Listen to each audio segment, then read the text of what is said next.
Pakinggan natin tong maling pagbabalita ng TV5. Sa unang pagkakataon ng mga si Kingdom of Jesus Christ leader Pastor Apollo Kibuloy sa pagdinig sa Senado kaugnay ng mga aligasyon ng pang-aabuso at human trafficking sa KOJC. Nasa frontline ng balitang yan, si Mayan Los Baños. Sa pagdinig ng Senado, naka-face-to-face ni Pastor Apollo Kibuloy ang mga biktima umano ng pang-aabuso. Kabilang dyan si Teresita Valdeweza, isa...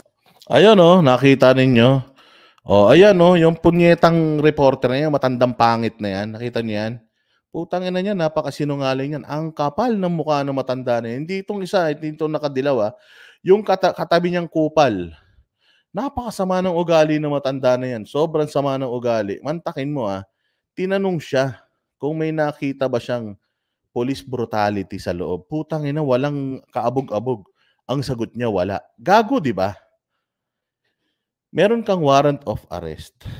Tangina, itong sumisira sa mga media Ngayon, galit na galit itong mga puki ng ina nito. Galit na galit sila na tinatawag sila, sinisigawan sila na fake news. Alam niyo ba kung anong kinagagalit ng punyetang matanda na to? Ang kinakagalit lang niya, sinisigawan siya ng fake news. Mga fake news, media, mga fake news. Bakit kasi sigawan na fake news ka? Kayo sumagot dito. Kung kayo media, bakit kayo sisigawan na fake news kayo? Ito yung bida-bida sa mga press con. Na putang ina, kung makakain naman ng hamburger, ang lakas. Ang takaw naman. Pero putang ina, daan daw sa Kingdom of Jesus Christ, plastic daw yung mga tao. Pero puta, hindi niya nakikita yung sarili niya na plastic siya. Tinan mo tinan mo. Tinanong siya kung meron ba siyang nakitang meron ba siyang nakitang paglabag sa batas dyan? Wala daw. Wala. Tang-ina, naghukay ng napakalalim sa ilalim ng eskwelahan. Yung eskwelahan, hindi nakapasok yung mga estudyante sa loob ng 1 buwan. Tapos walang paglabag. Doon pa lang, alam mo na kaya sinisigawan na fake news tong matanda na to Ngayon nagagalit siya na sinisigawan siya na fake news. Fake news Mantakin mo. Nandoon ka na, nakikita mo na yung mga ginagawa, tangina, saan ka makakita? Ako ate, gusto mo, pumunta ako sa bahay mo, matulog ako ng 16 days ng kahit sa labag sa kalooban mo. Okay lang ba sa'yo yun? Hindi, di ba? Bahay mo, hindi ka na makatulog. Yung mga dapat na natutulog sa mga kwarto, natutulog na sa kalsada. Anong tawag mo dun, ma'am? Anong tawag mo dun? Di ba tinanong ko kayo nun, simbahan nila, kinurdunan, hindi sila makapagmisa sa loob. Putang ina, anong klaseng Kristiyano ka? Kung Kristiyano ka man, na pumapayag ka or para sa'yo, hindi paglabag sa karapatan ng paniniwala, relihiyon, yung pagsasara nila nung simbahan ng Kingdom of Jesus Christ. Pakipaliwanag yun. Kayo, sa tingin ba ninyo, doon sa mga napanood ninyo sa mga live streams natin, sa tingin ninyo, walang nangyaring paglabag doon? Merong namatay na isa? Walang nangyaring doon, police brutality, walang nangyaring paglabag doon. Merong mga na-traumatize na mga kababaihan, mga na-traumatize na mga members dahil sa tagal nilang nag-stay doon. Binaboy yung simbahan, bawal dumura doon, hindi lang dumura, umihi pa sa mga bote, nagyosi pa. Walang police brutality doon, ma'am. Putang ina. Sa totoo lang, gustong-gusto talaga kitang murahin sa kapal ng mukha mo. Magalit ka kung magalit ka, pero putang ina, napakasinungaling mo. Under oath ka pa naman. Tangina, nagsinungaling ka, under oath. Ibig sabihin, wala na talagang kredibilidad yung mga tradisyonal na media na mga katulad ninyong mga kupal. Kupal? Bakit? Tangina, ito daw tao na to, tambay daw yan sa opisina ni Torre. At pag meron daw gustong tawagan, makausap si Torre, lagi niyang cellphone niya. Saglit lang, nakakausap na. Ibang klase, no? O sige, tuloy pa natin. Ito, putang ina, nakikain, putang ina mo. Kinakain mo taxpayers' money, kapal ng mukha mo. Valdeweza, isa sa mga founding members at volunteer worker ng KOJC. Siya Ayun, raw ang katulad pa niya. Ayan, sabi ni Roland Adrison, pineper spray ng pulis yung senior citizen na administrator. Kitang-kita mo naman yun Edita Kitang-kita mo naman yun. May mga videos naman na kumalat, wag mo sabihin hindi. Kitang-kita mo yun, ma'am. Pero ang kapal ng mukha mo na sabihin mo na ang daming plastic sa Kingdom of Jesus Christ at questionin mo yung turo ni pastor, putang ina, sino ka ba? Ano bang relihiyon mo? Ano bang ipinagmamalaki mo sa buhay mo para turuan mo si Pastor Apollo Kibuloy patungkol sa turo niya sa mga tao niya? Nakita mo ba kung anong meron ng Kingdom of Jesus Christ? And yes, na ano yan, very vocal sila na katas yan ng caroling, katas yan ng fundraising nila, katas yan ng biskotso, puto, otap at kung ano-ano pa mang binibenta nila. Katas yan ng waxis, katas yan ng mga businesses nila, yung mga tubig nila, katas yan ng mga publishing nila, katas yan ng SMNI, katas yan ng paghihirap nila. So ang kapal ng mukha mo na questionin si Pastor Apollo Kibuloy patungkol sa turo niya, baka wala ka pa naman nagagawang matino sa buhay mo. Simple-simpleng sasabihin mo lang naman dyan na meron pong kakulangan, meron pong pagkakamali, hindi naman po perpekto. Pero palagay ko, yun naman po ay tawag ng sitwasyon. Tawag ng pagkakataon. Wala namang perpekto Mantakin mo, sabihin mo na walang police brutality na nangyari sa loob. Kaya kanina, ang tanong ko yung po bang police brutality pertains to yung nananakit ang police? Yun lang ba yung police brutality? According to the lawyers, which is not you, because you're not a lawyer, sabi nila kapag ang isang police, lumagpas siya doon sa responsibilidad niya bilang isang police, brutality na yun. Police brutality na yun. So yung pag lumabag na siya sa karapatang pantao, that's police brutality already. Therefore, may police brutality doon. Kitang-kita mo naman may nagtitirgas ng nakatalikod yung matanda Hindi pa ba police brutality yun sa'yo? So para ka rin palang si Bongbong Marcos na sinabi, napakaliwanag na may mga baril sa loob, napakaliwanag na sa mga videos na may mga teargas na may mga teargas na umuusok. Sinasabi pa rin ni Bongbong na walang baril na pumasok sa loob. Walang armado na nasa loob. Ganyang kakakapal ang mga mukha ninyo. Kaya sa totoo lang, kaya wag kayong magselos sa mga vloggers kung bakit mas pinapanood kami kaysa sa inyo. Kaya kami mas pinapanood kaysa sa inyo kasi yung pagbabalita namin, umaamin na kami ngayon pa lang na kami, Pastor Kibuloy. Hindi katulad nyo na nagpapanggap kayong bias or nagpapanggap kayong walang bias, nagpapanggap kayong nasa gitna, pero sa totoo naman, putang ina, kargado naman din kayo. So, anong kaibahan natin? 'Di ba? So, nagagalit pa siya na sinasabi niya na sinisigawan siya ng fake news. Fake news ka naman talaga. Patunayan mo yung sinabi mo na wala talagang police brutality sa loob. With all the videos na kumalat na dahil 16 days, araw-araw, naka-live kami dyan. Patunayan mo sa video mo na wala talagang police brutality na nangyari, na naganap. Ang nag-organisa ng mga fundraising activities ng grupo gaya ng pangangaroling at pagtitinda ng mga kakanin.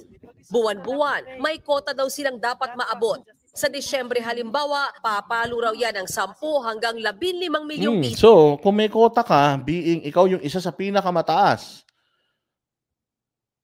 masama ba yun?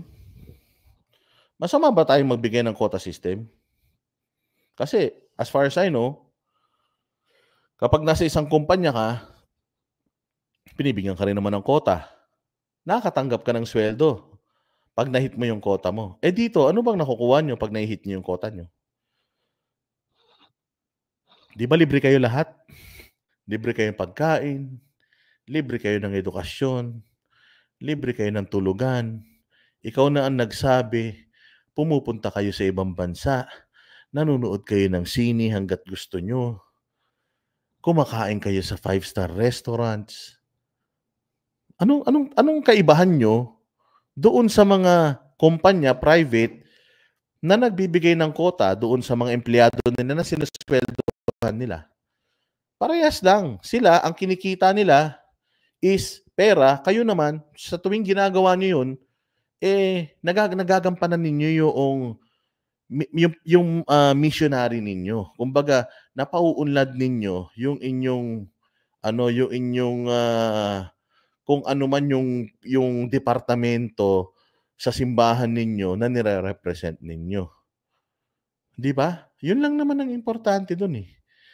At least, kayo ginawa niyo yun kasi para sa Diyos. Yun lang naman, yun, pero parehas lang yung konsepto. It's just that yung mga nagtatrabaho, sumusweldo sila, kayo, you are gaining spiritual stability. Nakakakain kayo, meron kayong mga damit na maayos, meron kayong mga tulugan, you get to go to places. Alam mo ba yung mga nagtatrabaho na may mga kota na siswelduhan, they don't get the benefit na nakukuha ninyo. Yung nakapag-travel sa Amerika, tinatapon ako sa Australia, tinatapon ako sa ganito. Wala yun. Wala yun, mga bossing. Wala sa kanila yun. Sa atin, sa inyo, kapag kumota kayo, anong fulfillment ang nakukuha ninyo pag nakakota kayo? Meron kayong spiritual fulfillment dahil nakapagbigay kayo sa Panginoon. Pangalawa, buhay kayo, maayos ang pamumuhay ninyo kumpara sa iba. Kumota kayo, hindi, may kakainin kayo. Meron kayong kingdom, meron kayong eskwelahan, meron kayong, alam mo yun, na alam mo sa sarili mo na kada kota mo, meron kayong isang abogado, meron kayong isang piloto, meron kayong yung somewhat alam ninyo na nakakatulong kayo hindi lang sa simbahan, kundi pati sa mga kapwa ninyo, mga KOJC. At hindi lang KOJC, meron pa kayong Children's Joy Foundation, nakakatulong kayo sa mga batang walang magulang. Nakakatulong kayo kahit hindi nyo karelihiyon, pinag-aaral ng eskwelahan ninyo. Sabi ko nga sa inyo may nakausap nga ako na mga missionary, na mga workers. Kasi sa kanila, parang lahat ng mga matataas yung positions are being required. Not actually being required, but have the choice or pinupush na mag-law. Ganun sila. Mag-abogado kayo. Ganun sila. Hindi sila yung parang magbenta ka lang hanggang mamatay ka. Yung pagtitinda kasi, yan yung unang level. Pagka yung pagtitinda at pagre-raise mo ng funds by means of selling, yan yung pinakaunang level ng test nila. Then after that, level up ka na. Hindi ka habang buhay magtitinda. Pero you have the responsibility to raise funds. Dahil nga napakarami yung pinapaaral, may mga meron kayong mga NGOs, napakarami yung mga projects, mayroon kayong eskwelahan, overhead expenses ninyo, mantakin mo ang sinasaing ng KOJC dyan sa Central Compound is 45 kaban ng bigas isang araw. Pucha, kung hindi kayo magre-raise ng funds, pare-parehas kayong hindi kakain. So, kailangan yung gawin yun para kumain kayong lahat, para mabuhay kayong lahat, para kahit na itong isang negosyo down, hindi magsasara. Yun. Kung magiging kung magiging bukas ka lang ang isip mo, maiintindihan mo yun. Because that's how life works. Ganun ang buhay. Walang espesyal sa atin. Lumalabas nga na dahil gusto mong ma-feel na maging espesyal ka, na ang buhay mo hindi katulad ng buhay ng iba, pumasok ka sa KOJC. Maging miracle worker ka ng KOJC because you will get to experience yung ginhawa ng buhay. Ano lang ang gagawin mo? Kung ang ministry mo ay kumanta, kakanta ka lang ng kakanta. Kung ang ministry mo mag-violin, magbo-violin ka lang na magbo-violin. Kung ang ministry mo mag-drive para sa mga members ninyo, magda-drive ka para sa mga members ninyo. Kung ang ministry mo mag-piano, magpa-piano ka lang. So anong problema dun? Anong masama ron? People survive yung pagtitinda kasi gusto nilang marating yung level na yun na hindi na sila magtitinda katulad nung ginagawa nung mga beginners. Ganyan naman, 'di ba, sa PMA. Ganyan ang PMA. Yung mga kadete, yung mga freshman na mga kadete, alam nyo ba kung gaano kahirap ang inaabot ng mga yan bago sila makarating hanggang gumraduate sila? Binabayaran ba sila dun? Di ba kaya nila ginagawa yun kasi gusto nilang maglingkod sa bayan balang araw. Pag nakatapos sila doon, magiging silang mga sundalo ng Pilipinas at maglilingkod sila para sa bayan. Mahal nila ang Pilipinas, that's why tinitiis nila yung hirap bilang isang plebo hanggang makarating ka doon sa level na hindi ka na yung ginaganon. Ikaw na yung nanggaganon. At hanggang sa makagraduate ka at maging sundalo ka, umangat yung ranggo mo hanggang sa maging general ka. Ganon din yan. Walang kaibahan. So kung may mga ibang tao na nagsasakripisyo para sa mga kausa nila, yung mga members ng Kingdom of Jesus Christ sacrifice a lot of things para din sa simbahan nila. At walang masama doon. Wala pong batas na nagsasabing masama iyon. Kahit na sabihin pa natin na mali yung parusa nyo, wala kayong pakialam because this is us. So long as we are not killing them, we are not breaking the law.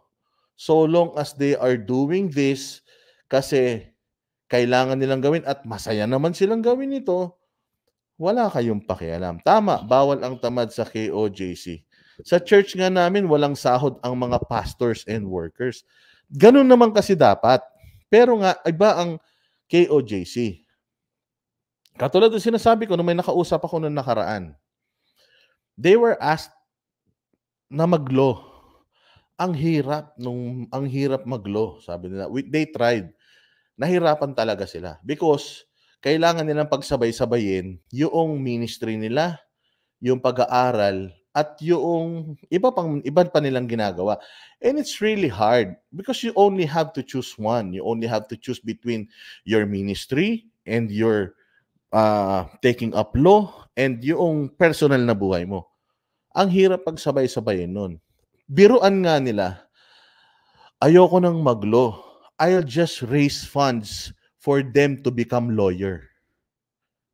Yun ang sinabi sa akin. Talagang nabilib ako na ayoko na lang mag-law. I will just raise funds. Gagawa na lang ako ng mga businesses to raise funds para may pang-aral sila, para maging abogado sila. Ganon ang mindset ng mga taga-KOJC. They are not doing it for themselves. They are doing it for them. Hindi ko kayang gawin, kaya dito na lang ako sa alam ko na makakatulong pa rin naman ako. Papaano? Raise funds for them to become lawyers. May mali ba doon? May mali doon? May mali ba doon? Kung wala namang mali doon, I guess I've proven my point. Sige, diretso pa natin. Para ito sa operasyon ng KOJC at sa magarbo daw na pamumuhay ni Kibuloy at ng ibang lider. Nag-recruit daw sila ng mga estudyante mula Visayas at Mindanao para mangaroling sa Metro Manila. They do not recruit, mga bossing. They never recruited us. Not even a single hint of them wanting us to join yung kanilang simbahan.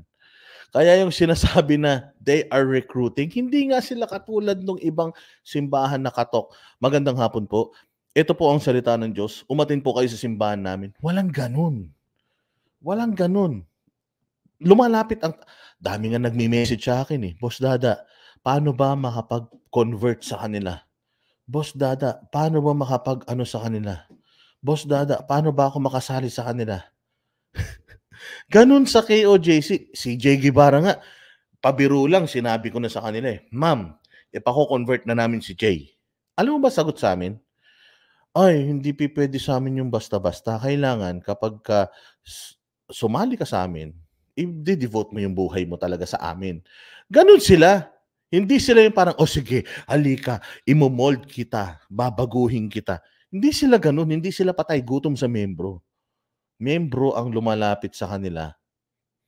At yung mga, pwede ka naman maging kingdom, parang member. Pwede member. Pero ibang usapan na kapag ka nag-worker ka na.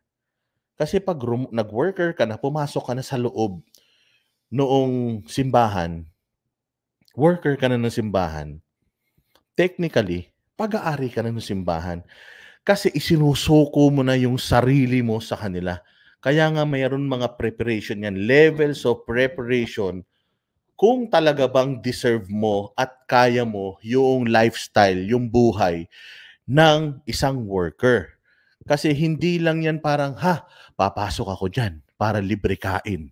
Magaling naman ako mag-gitara. Hindi lang yun ganun. Pag pumasok ka doon, kailangan mo talaga na alisin lahat sa buhay mo. Kung bakla ka, tatanggalin mo lahat ng libog sa katawan mo.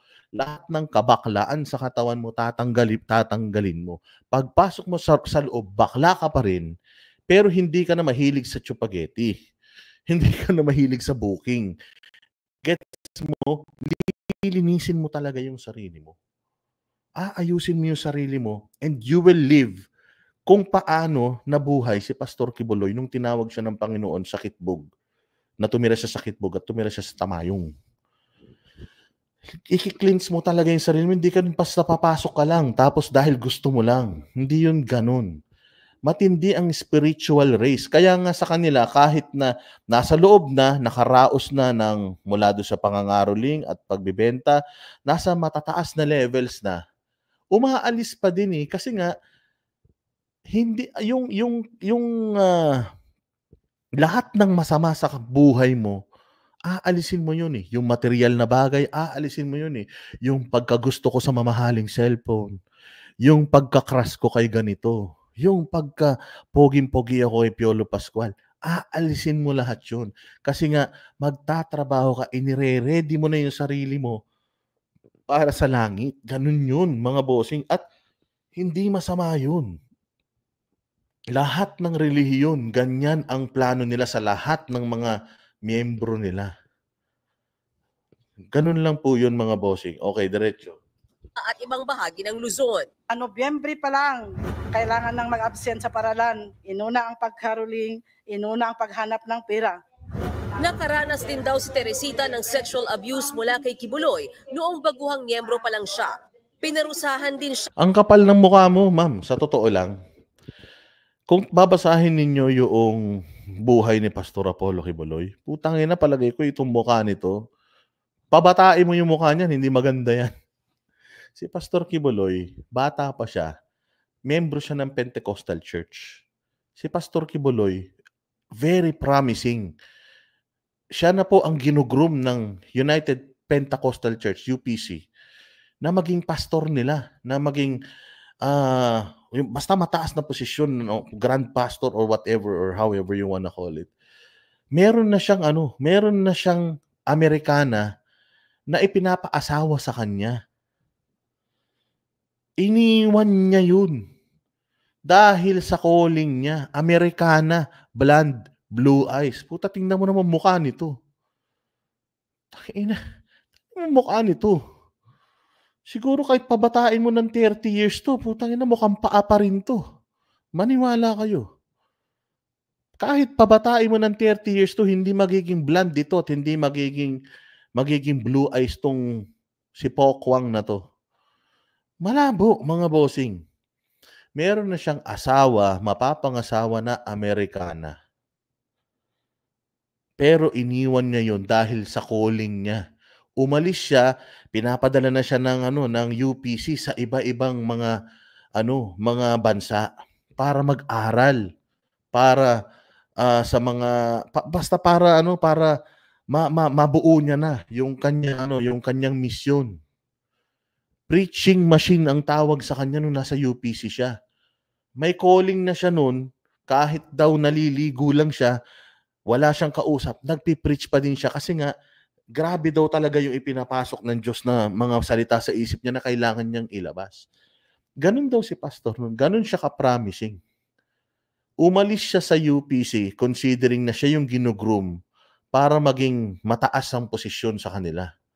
Iniwanan niya lahat, yung magandang karir, yung magandang buhay, yung mapapangasawa niyang Blondie, iniwanan niya yun. Tumira siya sa bundok, 5 taon. Sakit bug daw noong araw, putya yan, sobrang ignorante ng mga tao nung pag binigyan mo daw ng toothpaste, kinakain. Talagang sobrang liblib na lugar yun at talaga naman, wala daw batas-batas doon. Patayan lang ng patayan yung mga tao roon. Nagdoon siya ng 5 taon. Dahil yun ang sinabi daw sa kanya ng Diyos na pumunta ka doon, doon siya nag-cleansing. Challenge niya yung sarili niya. Kung yung mga naririnig ba niya, napapanaginipan niya ba, totoong Diyos yung kumakausap sa kanya. If you are questioning me now, sabi nga niya, I have questioned myself a billion times during that 6-year period na nandoon ako. Nagabi-gabi akong nananaginip. Nagabi-gabi, sinasabi niya, ikaw ang anak ng Diyos. Yun yung kwento ng buhay niya. After ng kitbog, bumaba siya, dumiretso na siya ng Tamayong. 1 buong taon siya doon na hindi lumabas ng Tamayong. 6 na taon siyang hindi bumaba ng kitbog at 1 taon siyang hindi bumaba doon sa 1 ektaryang lupa niya sa Tamayong. Doon siya nagsimula ng simbahan niya. 6 years. Tapos itong mukhang to, puta ina, sisirain mo yung pinagdaanan mo dahil sa putang inang mukha nito. Momolestyahin mo tong kupal na to. Sabi nga nila Atty. Torion, ang daming butas sa testimonya niya . Noong tinanong na nga siya ni Rizon Tiberos, si Rizon Tiberos lang yung nagtanong, hindi kakampi niya pa. Pucha, natataranta na siya sa mga sinasagot niya . What more kung ako si Torion nang magko-cross-examine sa kanya? Pasok? Siya, hindi pinakain at pinainom ng tubig ng ilang araw. Pakiramdam daw niya, unti-unti siyang pinapatay dahil sa pwersahang pagpa-fasting. Pang-ina niyan. I-google nyo. Di ba kanina sa Banadala sa SMN, mamaya pakinggan natin yung review natin yung mga nangyari doon. Pakinggan ninyo. Dahil na 3 months kang mag-fasting, buhay ka pa. Ang galing mo naman. Dahil na sobrang fake news talaga nitong mga pinagsasasabi nitong mga tao na to.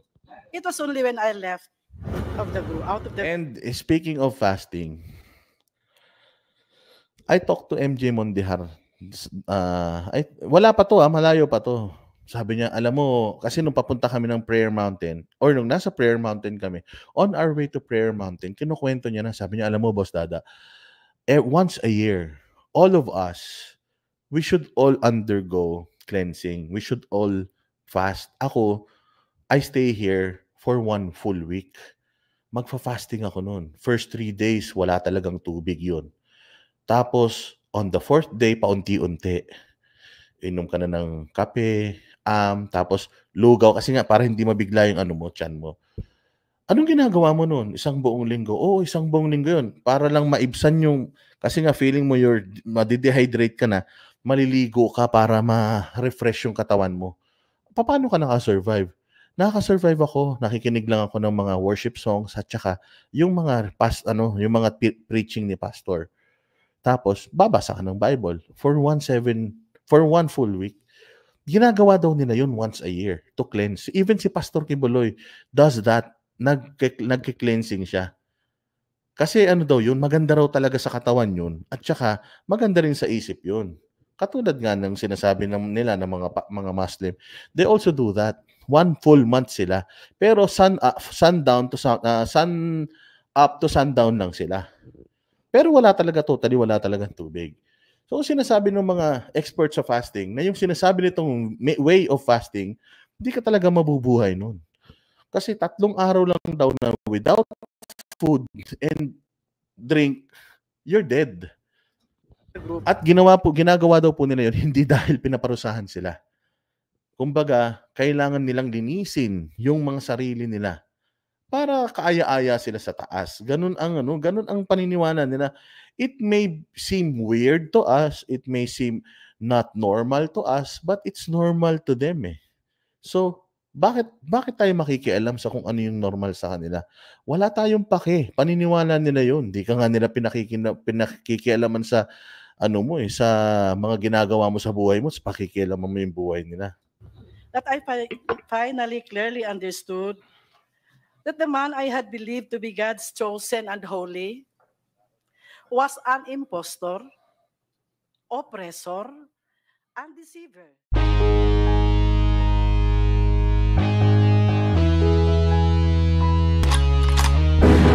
Yan ang Banateros, walang inuurungan. Pag tama palakpakan, pag mali ay babanatan.